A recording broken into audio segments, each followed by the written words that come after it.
Mesdames et messieurs, bonjour. TV Rogers est ravie de vous accueillir aujourd'hui pour le débat des candidats du quartier Rideau-Vanier, organisé dans le cadre des élections municipales à Ottawa qui se dérouleront le 22 octobre prochain. Aujourd'hui, nous avons la chance d'accueillir deux candidats, M. Mathieu Fleury et M. Thierry Harris, qui tenaient à partager leurs idées avec la communauté francophone. Avec votre participation, nous avons développé une série de questions qui sont au cœur de vos préoccupations. Alors, voici comment se déroulera le débat d'aujourd'hui. Nous débuterons avec un mot de bienvenue de chaque candidat d'une durée de 2 minutes. Ensuite, nous passerons à la période de questions. Chaque candidat aura 2 minutes pour la première réponse. Ensuite, 90 secondes en droit de réplique. Et puis, un dernier 30 secondes de réplique finale pour le premier à répondre à la question. Pour conclure, le candidat ou chaque candidat aura, selon le temps restant, environ 1 à 2 minutes pour un mot de la fin. Le tout se déroulera en français et nous avons tiré au sort qui allait nous adresser la parole en premier. Aujourd'hui, ce sera M. Mathieu Fleury. Alors, mesdames et messieurs, bon débat. Nous allons commencer avec le mot de bienvenue de M. Fleury. 2 minutes. Bonjour à tous. J'aimerais débuter par mentionner qu'on est sur un territoire non cédé du peuple algonquin. C'est un privilège pour moi d'avoir l'occasion de représenter la Basse-Ville et la Côte-de-Sable et Vanier depuis les 8 dernières années. Je vous remercie pour votre confiance. Je vous remercie aussi pour votre engagement. On a travaillé sur beaucoup de projets ensemble et on va continuer. Voici certains de nos accomplissements. Le linguisme officiel, on a travaillé au niveau local, on a travaillé en collaboration avec notre députée provinciale, Nathalie Desrosiers. La Galerie d'art d'Ottawa, qui est située dans la Côte-de-Sable, pour nos artistes locaux. La nouvelle scène sur l'avenue King Edward, qui est entièrement renouvelée. Dans Vanier, on a les 10 parcs. On a mis beaucoup d'emphase sur l'amélioration du parc Optimus, qui a rassemblé la communauté depuis sa grande réouverture. On a aussi dans le marché Bail, la place de Georges, qui est vraiment un projet pilote pour démontrer ce qu'on peut faire pour l'amélioration des espaces publics dans le marché. Et aussi la passerelle Adaway, qui a connecté Vanier à la Côte-de-Sable. Pour le prochain terme, nos grandes priorités, évidemment, au niveau du logement, au niveau des sans-abri, on doit mieux coordonner, on doit leader et puis on doit repenser les approches. Les camions dans le centre-ville, la prochaine étape pour un tunnel qui connecterait le pont McDonald-Cartier à la 417 de la promenade Vanier, évidemment l'étude environnementale. Au niveau de l'infrastructure, le chemin Montréal, refaire l'infrastructure sur le chemin Montréal et amener un mix d'entreprises le long du corridor. Évidemment, embellir le marché Bail. C'est notre bijou après tout. Merci beaucoup. À votre tour, M. Harris, 2 minutes. Je suis Thierry Harris et voici pourquoi je me présente. Notre circonscription est le cœur battant de notre capitale nationale. Mais les 8 dernières années nous ont amenés à ce point bas. Notre taux de criminalité est de 3,5 fois plus haut que le reste de la ville. Notre communauté souffre, nos entreprises souffrent, et on tire de l'arrière sur des enjeux comme l'environnement. Pendant qu'on construit les condos de luxe, nous sommes en train de traverser la pire crise d'itinérance que nous avons jamais vue. Le conseiller pense que tout va bien et vous dira « continuons sur ce chemin ». Mais on mérite mieux que ça. On mérite de vivre dans des quartiers qui sont sécuritaires. On mérite une ville qui agit avec compassion et qui est accessible pour tous ses résidents. On mérite un politicien qui défend les droits et les intérêts des résidents et de la communauté et qui remporte des victoires à l'Hôtel de Ville. Moi, je passerai à l'action. Je serai responsable. Et lorsqu'il y aura un problème, lorsque vous aurez un problème, cela deviendra mon problème. La question donc se pose. Allons-nous revivre ce gâchis ou allons-nous voter pour le changement et une vision nouvelle? Commençons le débat. Merci beaucoup, M. Harris. Alors, c'est le moment de la première question. Nous allons suivre l'ordre jusqu'au mot de la fin, le mot de la conclusion, ce qui veut dire que la première question s'adresse à M. Mathieu Fleury. Au cours des 4 dernières années, les taxes municipales ont augmenté d'environ 2 % à chaque année. Croyez-vous que ce sera assez pour gérer tous les projets déjà entamés et ceux à venir? Et de quelle façon entrevoyez-vous les augmentations de taxes au cours des prochaines années? 2 minutes. Les taxes, c'est un sujet hyper important. On a un budget à la ville de tout près de 3,5 milliards de dollars. Alors, on remercie les résidents de participer au service. Ces dernières années, comme vous l'avez si bien mentionné, on a eu une prédictibilité au niveau des taxes d'environ 2 pour les 8 dernières années, ce qui nous a amené à prendre des décisions qui sont parfois difficiles, mais qui sont honnêtes afin de protéger les investissements de notre communauté. Dans les années à venir, on va évidemment avoir des décisions difficiles à prendre. Peut-être qu'il va y avoir des stratégies ciblées pour les investissements, comme les infrastructures, les routes par exemple, où dans le dernier budget, on a eu une discussion pour voir est-ce qu'il y a une portion de la taxe foncière qu'on pourrait augmenter, qu'on pourrait dédier à l'amélioration des routes. On a les mêmes discussions au niveau des différents services sociaux. Moi, je suis prêt à avoir une augmentation de taxes, mais pour les résidents d'Ottawa, il faut cibler 2 et toute augmentation supérieure à 2 doivent avoir un objectif concret. Savez-vous qu'environ 1 de taxes foncières d'augmentation, c'est environ 14 millions de dollars? Ça paraît beaucoup, mais quand on commence à regarder l'impact sur 23 différents quartiers à travers la ville, c'est très minime. Donc, il faut aussi trouver des efficacités au sein de notre administration de 3,5 milliards de dollars. Parfois, il y a des programmes provinciaux, comme vous le savez, au niveau du logement, au niveau des garderies, où il y a des montants fixes, mais on doit continuer à innover afin de s'assurer que votre taxe foncière fasse partie d'une ville moderne, d'une ville qui reflète de nos ambitions. Évidemment, c'est notre objectif, mais notre objectif est aussi important d'avoir une taxe prédictible. Comme ça, vous pouvez savoir, vous pouvez planifier vos 4 prochaines années. Merci beaucoup, M. Fleury. 90 secondes pour vous, M. Harris. Mais premièrement, j'aimerais dire que nous devons avoir un conseiller qui va se battre pour avoir ses taxes et ses revenus de la ville avec les investissements qui vont se faire dans notre quartier. Parce que durant le dernier budget, en 2017, la ville a eu un surplus de 10 millions de dollars et puis ça s'est éparpillé un petit peu partout au reste des circonscriptions et puis nous n'avons pas eu un sou. Je trouve ça très malheureux parce que notre circonscription, une des plus vieilles de la ville, a besoin de l'aide. On paye quelques-uns des plus hauts taux du pays. Et puis, nous ne pouvons toujours pas offrir des services aux citoyens. Nos trottoirs ne sont pas accessibles et puis, certaines sont très dangereux. On a des problèmes avec le remouvement des déchets. On ne peut pas décider où on va mettre nos impôts et puis ça affecte tout le monde. Et puis donc, moi, ce que je presse, c'est de lever, oui, de plus de 2 afin de pouvoir offrir des services, mais en même temps, donner un buffer pour les gens qui sont d'âge d'or. Maintenant, savez-vous, on a un programme à Ottawa qui permet de différer les taxes et les impôts pour des gens qui sont au-dessus de 65 ans afin qu'ils puissent, à la fin, quand ils vont vendre leur maison, payer ces taxes-là. On a 150 personnes qui se sont adhérées à ce programme. Moi, je l'élargirais jusqu'à 55 et plus avec aucun cap sur l'impôt. Donc, on peut, oui, monter ses impôts, mais il faut en même temps respecter les gens qui sont là, qui ont leur maison, et c'est ce que j'entends faire en tant que votre prochain conseiller municipal. Merci beaucoup, M. Harris. M. Fleury, 30 secondes de réplique. Comme vous le savez sans doute, le pouvoir de taxation municipale, c'est la taxe foncière et non l'impôt. Alors, correction pour ce que monsieur mentionnait. Évidemment, dans le dernier budget, c'est vrai, on a eu 10 millions dédiés pour l'infrastructure. Évidemment, il y a eu des sections de trottoirs et de routes un peu partout dans notre communauté. Moi, je suis fier des montants qui ont été attribués dans notre communauté. On parlait tout à l'heure du pont Odaoué, la Galerie d'art d'Ottawa, refaire la rue Rideau, refaire Sussex. On a refait plus de 16 rues dans la communauté de Vanier. On se prépare à refaire le chemin Montréal. Donc, les investissements sont juste ici. Merci beaucoup. Nous passons à la prochaine question. Cette fois, je m'adresse à vous, M. Harris. Dans votre quartier, le crime est un problème d'intérêt pour vos électeurs. Quelles mesures devrait prendre la Ville pour atténuer la criminalité dans votre quartier en tout particulier? M. Harris, 2 minutes. Bien, je suis très content que vous m'avez posé cette question-là parce que le crime, fondamentalement, c'est un problème d'exclusion des gens de notre communauté.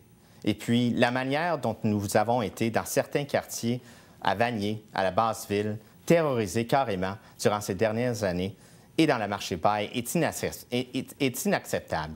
Ce n'est pas normal qu'on doit voir de la violence, qu'on a un taux de viol qui a monté de 100 dans le marché bail durant les dernières années, et puis qu'on ne fasse rien et qu'on se dise « tout est normal ». Moi, je prêche une approche humaniste à résoudre ces crimes-là. Je prêche avoir des leaders communautaires de tous les groupes différents afin que les gens se sentent inclus dans la communauté. On doit arrêter la criminalité avant qu'elle commence. On doit pratiquer des mesures pour pouvoir faire en sorte que la criminalité ne va pas survivre, ne va pas arriver, parce que quand on appelle la police, on sait que c'est déjà trop tard, on sait que les gens sont terrorisés. Moi, je fais partie du conseil du Community Advisory Group de la police pendant 2 ans, et puis j'ai le respect de beaucoup de policiers dans notre centre-ville. Mais la police est débordée, les services sociaux sont débordés, et puis tout le monde se passe la porte et se dit « Bon, mais qui est responsable? » Moi, je vous dis très sincèrement, ça va être moi qui va être responsable de qu'est-ce qui se passe dans notre quartier. Parce que quand un leader se tient debout, tous les autres organismes, eux, peuvent faire leur job et puis veulent le faire dans une sécurité qui va dire que on va faire quelque chose, mais on sait que notre conseiller ne va pas nous blaster, ne va pas nous dire « Ah, bien, c'est votre faute » ou « c'est le 3-1 ». C'est pas ça la solution. La solution, afin de réduire le crime, c'est du vrai leadership. Et puis gérer dans ces quartiers qui sont un haut taux de criminalité. Et puis, il faut parler aux victimes, mais il faut aussi parler aux gens qui font ces crimes-là. Et puis, la manière dont nous gérons ça à Ottawa est honteuse, et je tiens à corriger le tir sur cet enjeu important. Merci beaucoup. Monsieur Fleury, 90 secondes. Comme vous savez sans doute, moi, je cogne à chacune des portes dans toutes les communautés. J'ai l'occasion d'échanger avec des résidents et évidemment, quand les enjeux de crime sont soulevés, c'est sensible. On veut travailler avec les résidents, on veut protéger. Puis c'est ce qu'on fait. Vous savez, on a un programme à Ottawa qui s'appelle Avenir Jeunesse. C'est des jeunes qui sont en 11e et 12e année pour qui les parents n'ont jamais eu l'occasion d'aller au collège ou à l'université. Cette année seulement, il y a 150 jeunes qui ont gradué, qui ont eu un programme de mentorat, un emploi d'été, puis une bourse pour rentrer aux études en septembre. Donner une vision, donner une opportunité aux jeunes de voir le potentiel. Ça, c'est une des forces que l'on a ici pour éliminer le crime. Évidemment, déconcentrer les services à travers la ville. C'est important d'offrir des services pour ceux qui souffrent d'enjeux de toxicomanie, de santé mentale, mais c'est important qu'ils soient décentralisés afin de leur offrir un meilleur service, puis enfin aussi de réduire le nombre de risques. Pour nos communautés marginalisées, c'est important aussi d'avoir accès au logement et à l'emploi. Et finalement, ramener les policiers communautaires. Vous savez, le chef actuel a été vers un modèle très américain. Là, on recule puis on ramène les policiers dans notre quartier. On veut que les policiers soient connus. On veut qu'ils marchent le quartier, le long du chemin Montréal, le long de l'avenue Rideau, dans le marché Bail. C'est hyper important et c'est ce sur quoi on travaille dans les mois à venir. On a déjà une garantie d'avoir plus de 18 policiers dès janvier dans notre communauté. Merci beaucoup. Monsieur Harris, 30 secondes de réplique. Moi, je suis d'accord, il faut avoir plus de police, mais le problème, c'est que quand la police perd confiance à la communauté a aussi perdu confiance dans la police. Il faut en faire beaucoup plus de ce qui s'est passé durant les 8 dernières années afin d'inclure des gens, des communautés marginalisées. Moi, j'entends des gens dans la basse-ville dire ils sont ici depuis qu'ils sont nés et ne se sentent pas Canadiens à part entière. C'est inacceptable dans la capitale nationale qu'on ait des gens qui se sentent exclus. Et puis, ce qu'il faut faire, c'est d'avoir des services communautaires, ouvrir les gymnases et puis montrer et cultiver un nouveau groupe de leaders afin qu'on puisse éviter le crime avant qu'il survienne. Merci. Merci beaucoup. Nous passons à la 3e question. Cette fois, je m'adresse à vous, M. Fleury. Vanier a été dans les nouvelles très récemment à la suite du développement proposé de l'abri de 350 lits chez l'Armée du Salut. On parle aussi d'un autre abri qui pourrait peut-être bientôt suivre, un peu plus à l'est sur le chemin Montréal. Quelle est votre position sur cette question? 2 minutes. Évidemment, la journée où l'Armée du Salut a annoncé son projet, je suis sorti dans les médias m'opposant au projet. Ça faisait de nombreux mois qu'on travaillait pour essayer de les faire reconsidérer, changer leur approche. Mais malheureusement, ils ont eu l'appui du maire, ils ont eu l'appui de la présidente du comité d'urbanisme, ce qui leur a donné un élan pour soumettre leur projet. Dès que l'on a su, j'ai organisé 10 groupes communautaires, que ce soit au niveau des collectes de fonds, que ce soit au niveau de la recherche, que ce soit au niveau de l'approche, au niveau des communications. On a eu un effort sans précédent de notre communauté pour vaincre la proposition de l'Armée du Salut au niveau de l'emplacement, au niveau du modèle. Il faut aider les gens vulnérables et le modèle ne fonctionne pas dans le marché. Il ne fonctionne pas ailleurs en ville. Il faut repenser le modèle complètement. Évidemment, pour nous, les prochaines étapes sont la Commission des affaires municipales de l'Ontario. Alors, on s'en va en cours. Rien ne peut arriver tant et aussi longtemps que la Cour n'a pas revu. Je suis confiant qu'on va gagner. On a des collectes de fonds. On est presque à notre objectif de 200 000 $. Évidemment, moi, je continue à travailler. Il y a des stratégies nationales de logement. On travaille aussi avec la province pour voir au niveau de la toxicomanie, au niveau du airless, qu'est-ce qu'ils font. Et puis, localement, sachez que c'est pas fini. On va gagner en cours, mais si jamais on perdait le zonage, l'Armée du Salut doit revenir pour des fonds opérationnels et on est tout en train d'aligner à travers les comités pour que ce type de projet-là ne puisse jamais voir le jour. C'est important d'aider les gens les plus vulnérables, mais il y a des façons de mieux le faire. Merci beaucoup, M. Fleury. M. Harris, 90 secondes. Et moi, ce qui me surprend, c'est que nous avons su à la dernière minute, alors que des centaines de milliers d'investissements ont été faits, alors que des réunions entre le maire et le conseiller et l'Armée du Salut ont eu lieu pendant plus de 2 ans, que tout d'un coup, on va arriver sur le chemin Montréal. Moi, ma question au conseiller, c'est quand savait-il exactement que cela allait arriver sur le chemin Montréal? On a fait un projet de revitalisation, on n'a rien dit, on a fait un paquet d'affaires sur le chemin Montréal, et puis tout d'un coup, un projet de 50 millions qui arrive pouf de même. Non, je m'excuse, le conseiller n'a pas été honnête avec le peuple. Il aurait dû consulter à l'avant que cette proposition arrive avec l'Armée du Salut. Je vais vous dire clairement, je suis contre cette proposition-là et je ferai tout dans mon pouvoir pour résoudre les pots cassés qui ont été laissés par ce conseiller. Mais ce que nous devons faire et ce que nous devons réaliser, c'est qu'à chaque fois que nous approuvons un condo de luxe, on élimine une option de bâtir des maisons abordables. Et c'est ce qu'il faut faire. Et puis, il faut aller encore plus loin. Il faut incentiver des développeurs à éliminer le problème des sans-abri en construisant des logements à revenus mixtes et puis bâtir des communautés. Le conseiller a été sur le Housing and Homelessness Committee pendant des années. Allez-moi me dire qu'il ne savait pas que ça allait arriver. C'est inacceptable. Et c'est quelque chose que nous avons besoin dans un conseiller, dans un vrai leader, c'est d'être transparent et d'être responsable. Et moi, je vous dis, il n'y aura aucun backroom deal avec aucun développeur et je ne suis dans la poche de personne. Merci.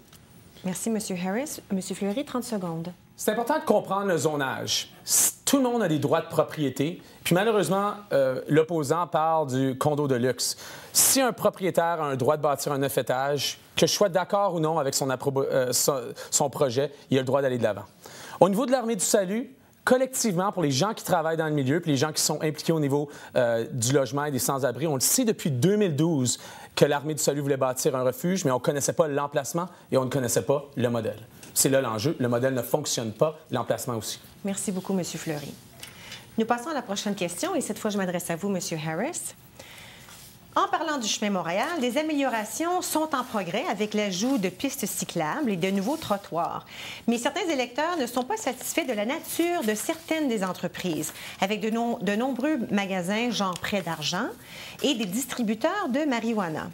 Quelle est votre vision de ce fameux chemin Montréal? Monsieur Harris, 2 minutes. Mais je suis vraiment content que vous m'avez posé cette question parce que le chemin Montréal, dans le cœur de Vanier, me tient à cœur. C'est un endroit où il y a une diversité de gens, où il y a de l'action, où il y a de la vie. Et puis malheureusement, encore une fois, Vanier a été laissé de côté et puis on a baissé les bras en termes de représentation pour cette population. Le chemin Montréal, c'est un quartier, c'est un chemin dans un village. On sait qu'avec le manque de LRT qui a été fait au Québec, on n'a pas de piste là. Avec la nouvelle LRT qui n'a pas été sur le chemin Montréal, on aurait pu dévier le trafic qui est là. Moi, ma vision pour le chemin Montréal, c'est d'un quartier international de la francophonie. Nous devons améliorer les enseignes qui sont là. Nous devons offrir l'occasion aux entrepreneurs qui sont là de développer. Mais la première chose qu'il faut faire sur le chemin de Montréal, c'est d'offrir de la sécurité à maman et papa qui veulent amener leur petit pour avoir une glace. Ce n'est pas ce qui se passe présentement. Et puis, nous devons commencer par faire ce qui est nécessaire, c'est-à-dire éliminer le crime à cet endroit. On peut faire une argumentation avec les vélos, on peut faire une argumentation avec les trottoirs, mais ce qu'il faut savoir, c'est que quand on manque une vision holistique de ce que peut être le chemin Montréal, de ce que peut être Vanier, on rate une occasion de valoriser un quartier qui, encore une fois, a été trop longtemps défavorisé. Moi, ce que je ferais pour le chemin de Montréal, c'est de montrer du leadership et puis amener des investissements, amener des entrepreneurs, amener la communauté d'affaires que je connais très bien en tant qu'entrepreneur moi-même, afin de regarder et avoir un second regard sur ce chemin de Montréal. Nous pourrons être des centres d'innovation sociale, nous pourrons avoir des garderies, nous pourrons avoir un festival comme on en a souvent avec Mosaïque, mais plus souvent à chaque semaine sur ce chemin-là qui nous est précieux et qui nous tient à cœur. Il y a plus que le chemin Montréal à Vanier. On a des bonnes personnes qui sont là. Et tout ce que la population demande, c'est d'avoir une écoute de l'Hôtel de Ville à Pointe-et-Fils, valoriser leur chemin de quartier. Merci beaucoup. Monsieur Fleury, 90 secondes. Alors, je suis fier de ce qu'on a fait. On approche le début des travaux sur le chemin Montréal. Comme vous le savez, le corridor de la rue Rideau a été récemment complété. Maintenant, on traverse le pont et on refait toute l'infrastructure municipale le long du chemin Montréal, de l'avenue North River jusqu'à Saint-Laurent. Évidemment, les travaux débutent l'an prochain. Ils vont amener des nouveaux lampadaires, des arbres, de l'art public. C'est l'opportunité incroyable pour nous de repenser le chemin Montréal. Au même moment, et une première, on amène un plan d'amélioration communautaire. C'est le levier économique que la Ville peut utiliser pour amener de nouvelles entreprises. Alors, par exemple, ce que ça fait, c'est que ça gèle. Pour les gens qui ont des nouveaux projets, on gèle la taxe foncière pour une période de 10 ans. Comme ça, ils peuvent amener des petits commerces, des cafés et tout. Et puis, par la suite, on revoit leur taxe foncière 10 ans après avec une évaluation mise à jour. Au niveau des prêts sur salaire, vous savez, les Money Marts, les Payday Loans, toutes ces compagnies-là, je me suis battu avec la province. On a obtenu l'autorité maintenant. Les municipalités, à travers l'Ontario, peuvent contrôler l'emplacement de ces commerces-là. La Ville est en pleine revue de ce zonage-là. Alors, on s'attend cet automne à un rapport qui va nous permettre, pour une fois et toutes, de finir. Il n'y aura plus de nouveaux prêts sur salaire. Et finalement, au niveau de la marijuana, comme vous le savez, le fédéral a légalisé. Les provinces sont en charge. Les policiers d'Ottawa n'en font pas assez, mais chaque fois qu'ils ont amené un dossier au niveau des commerces illégaux, la couronne provinciale a rejeté le dossier parce que la loi est en pleine révision. Donc, on continue. J'ai l'espoir dans le chemin Montréal. Merci beaucoup. Monsieur Harris, 30 secondes de réplique. Oui, absolument. J'aimerais souligner un point de différence entre mon opposant et moi. Moi, je n'attends pas que la province nous fasse quelque chose. On ne doit pas attendre que la police va fermer ces cannabis shops-là. On peut y aller, nous, directement, et puis parler à ces entrepreneurs-là, parler à ces gens-là et leur montrer qu'il y a une autre voie, il y a une autre solution. Il faut être proactif et ne pas attendre comité après comité afin de faire quelque chose. Ça fait des années qu'on attend d'avoir une revitalisation de ce chemin Montréal-là. Et puis, nous avons fait ce renouvellement-là, mais sans consulter les entreprises. On doit mettre un avec l'autre et avoir une cohésion et une vision pour ce chemin Montréal-là. C'est ça que je vais amener. Merci. Merci beaucoup, M. Harris. Alors, la prochaine question, un peu une question en deux temps, si vous voulez. Je m'adresse à M. Fleury. Du point de vue de vos électeurs et de votre communauté francophone, quelles seront vos priorités? Et si vous êtes réélu, quel serait le plus gros changement que vous aimeriez voir à Ottawa et dans votre quartier au cours des 4 prochaines années? 2 minutes. Une grosse question. Au niveau de la francophonie, sur le dernier point? Oui, au niveau de la francophonie, de vos électeurs, qu'est-ce que vous souhaitez, quelles seront vos priorités? Et ensuite, qu'est-ce que vous souhaitez de plus grands changements dans les 4 prochaines années? Parfait. Alors, la communauté francophone, comme vous le savez, on s'est battu. On a gagné pour le 150e. Ottawa est officiellement bilingue. Maintenant, on a ça d'ancré dans la loi provinciale sur notre municipalité.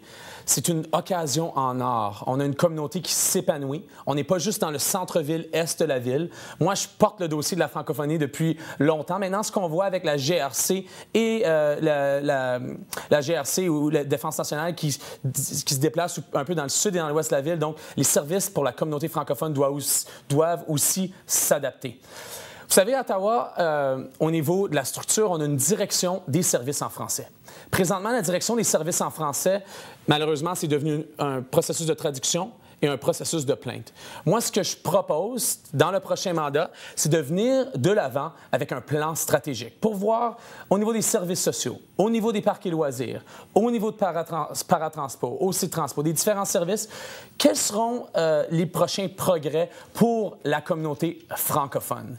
Évidemment, pour nous, les thèmes principaux sont le tunnel, enlever les camions du centre-ville, revitaliser le marché bail, investir dans le logement, décentraliser nos refuges pour retrouver des services un peu partout en ville, refaire le chemin Montréal. On parlait tout à l'heure de l'infrastructure, le plan d'amélioration communautaire et aussi refaire le parc riverain. Vous savez, durant les derniers mandats, le premier mandat, j'ai refait le parc Jules Morin dans la Basse-Ville. Le dernier mandat, on a refait le parc Optimiste dans Vanier. Puis maintenant, on se réaligne le long de la rivière Rideau pour refaire le parc riverain. C'est des beaux projets. On rassemble la communauté adulte, aînée, des gens avec des besoins physiques et autres, se font partie de la conversation, autant pour le corridor du chemin Montréal que pour ces différents projets.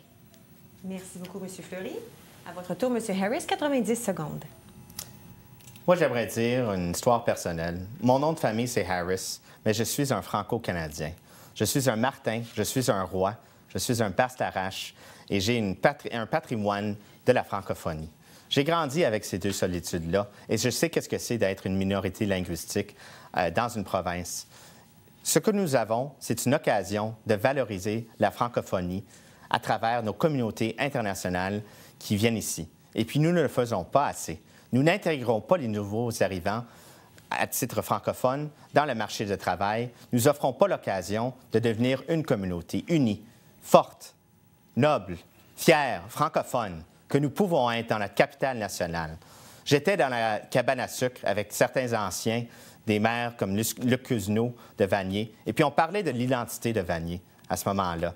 Et on se disait, imaginez-vous si Vanier aurait, au lieu d'être enveloppé par Ottawa, aurait fait l'inverse. Imaginez-vous si la francophonie aurait vraiment gagné ce combat pour pouvoir pénétrer dans l'esprit colonial de ce qui est à Ottawa et de ce qui perdure toujours. Parce qu'on peut bien le dire officiellement, nous sommes une ville bilingue, le maire ne veut pas le reconnaître, le conseiller n'a pas été assez fort pour défendre nos intérêts.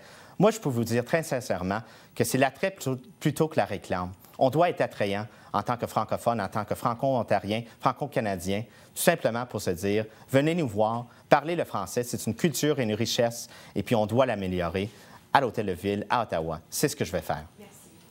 M. Fleury, 30 secondes. Pour les résidents de Vanier, pour les francophones, je m'excuse. Le nom de l'ancien maire de Vanier, c'est Guy Cousineau. On le connaît bien, c'est un bon ami à tous. Évidemment, nos piliers de la communauté francophone, Gisèle Lalonde, Madeleine Meilleur, Mauril qui nous a quittés récemment. On fait beaucoup et on continue à m'appuyer dans tous les dossiers pour la francophonie. Évidemment, spécifiquement à Vanier, on a 34 murales qui parlent de notre histoire. Et puis on veut, dans le prochain mandat, le Muséoparc vient nous informer qu'ils n'ont pas de sous pour rénover, alors on va y travailler. Et puis évidemment, il y a plein de dossiers, on manque de temps. C'est correct. Oui, c'est vrai, parce que je vais vous accorder un mot de conclusion. Alors, avec le temps qui nous reste, je vous accorde 1 minute chaque. Monsieur Harris, pardon, c'est vous qui allez commencer. Oui, et puis très sincèrement, je suis désolé pour des erreurs, c'est des fautes de frappe, mais on corrige le tir. Les enjeux pour notre quartier sont énormes dans cette élection.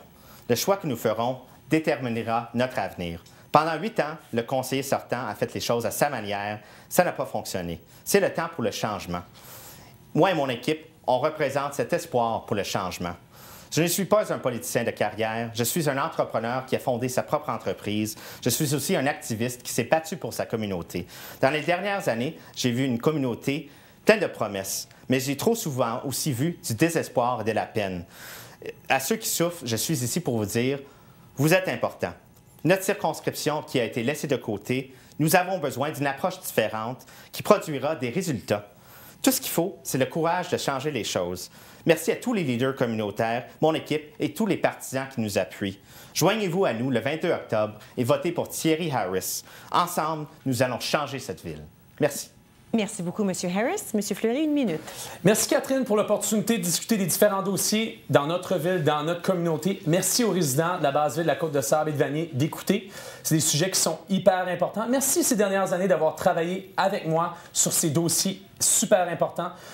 On va continuer, on va poursuivre et on va se battre pour le logement. Évidemment, décentraliser les services au niveau du sans-abri, repenser complètement l'approche à la ville.